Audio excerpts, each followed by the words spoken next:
Hello, I want to describe my project about network. Okay,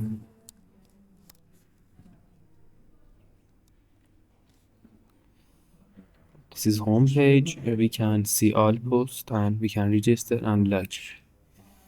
برای لاگین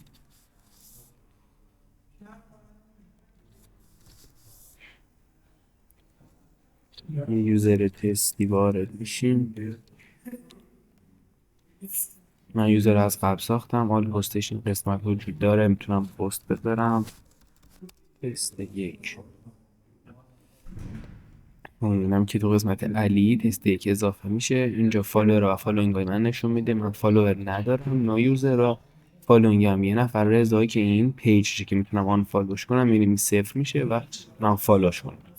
و تو قسمت علی هم پستای من، تو قسمت فالوینگ هم پست فالوینگ های منو میاره که اگه من این قسمت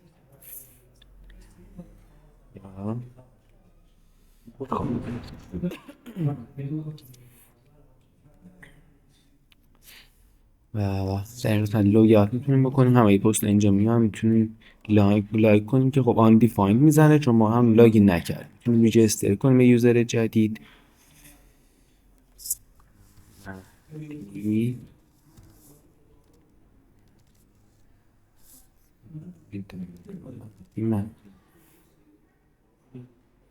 اینم ریجستر ما و این قسمت میتونیم لایک کنیم پستا را و آنلاین کنیم. این پست جدید بذاریم. My dailies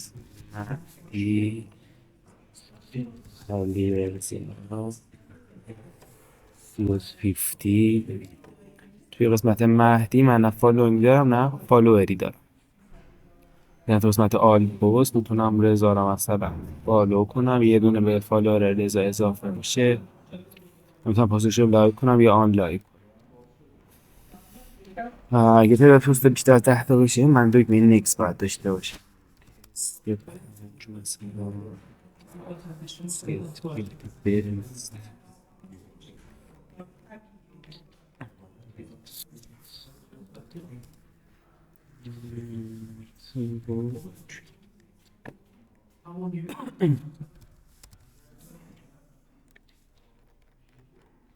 خب ببینم که اینجا دکمه نکس من اضافه شد. من میتونم برم صفحه بعدی پستای آخر ببینم و حتی پریویوس و لوگیات منم که به خوبی کار میده. آل پست اینجا میان و خب مجدد تو قسمت لاگین میتونم با علی لاگین کنم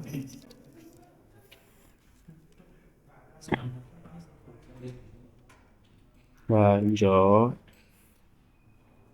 بعدی فالوینگ هم که میبینم این قسمت آل پست هم میبینم. من میتونم مهدی رو فالوش کنم. اینجا دکمه فالو رو داریم که میتونیم مهدی رو فالو کنیم.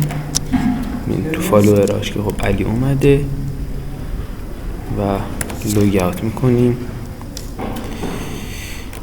با مهدی لاگین میکنیم.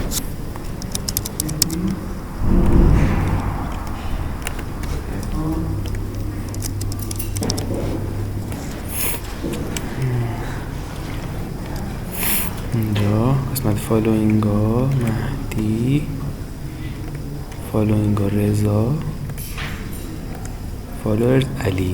Thanks for your time.